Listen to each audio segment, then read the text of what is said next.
Nous reviendrons en détail sur la rencontre du président Paul Kagame avec la CGEC dans nos prochaines éditions.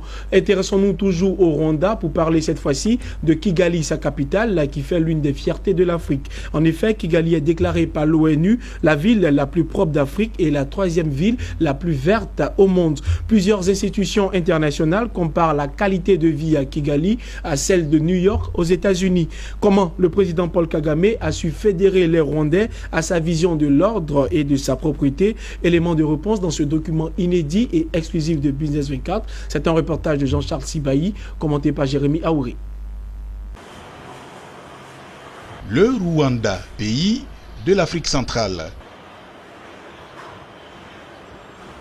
Si par le passé le nom du pays était connu pour sa douloureuse histoire du génocide de 1994 qui a fait plus de 800 000 morts, aujourd'hui, le Rwanda fait la fierté de tout un continent et du monde entier. Non seulement parce que le pays a su transcender ses erreurs, mais aussi à cause de sa capitale, Kigali,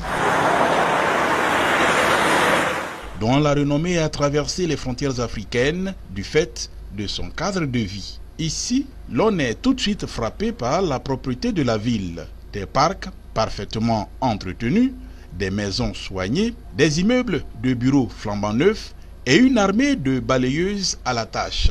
Difficile de trouver l'ombre d'un déchet par terre. Et les habitants s'y promènent sans problème de jour comme de nuit. La ville est devenue une des plus propres et sûres du continent. Tout paraît en ordre. Conséquence, l'ONU Habitat a déclaré Kigali comme la ville la plus propre d'Afrique en 2016, pour la troisième année consécutive.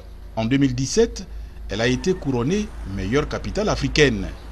D'après le courrier international qui cite les services des ressources humaines des Nations Unies, le confort de vie y serait en effet presque comparable à celui de New York, aux États-Unis.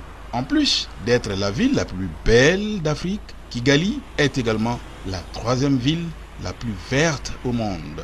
C'est la ville aux 1000 collines, c'est la propriété. La propriété, ça franchement, j'avoue qu'ils sont...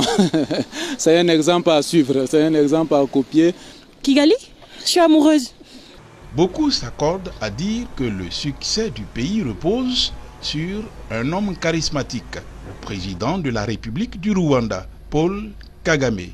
L'homme a su fédérer son peuple autour d'une vision.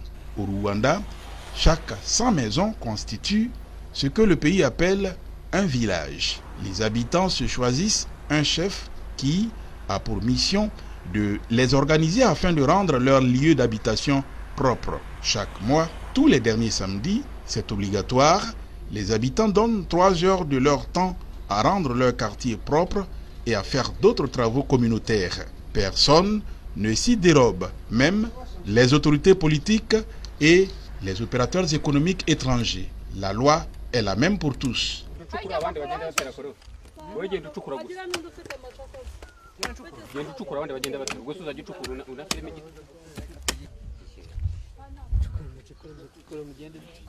Comme ici, dans ce quartier à l'extrémité est de la ville de Kigali, les populations plantent des arbres sur la falaise afin de lutter contre l'érosion. Les Rwandais sont fiers de leur capitale. Tous les premiers samedis, c'est une tradition, toutes les grandes artères sont fermées à la circulation automobile. C'est le jour du cross ou de la marche populaire. Il n'est pas rare de voir le président Paul Kagame y participer.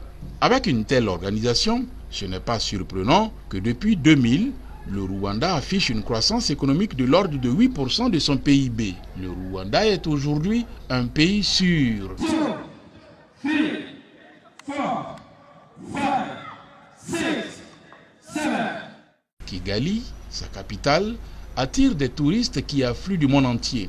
La ville s'est même hissée au 3e rang africain pour les congrès. Plus d'une quarantaine de rencontres continentales et internationales y sont organisées chaque année. Le Rwanda est un exemple pour tous les pays africains. Son président de la République, Paul Kagame, est aujourd'hui le président de l'Union africaine. Comme il l'a réussi pour son pays, saura-t-il fédérer les autres nations autour d'une vision commune?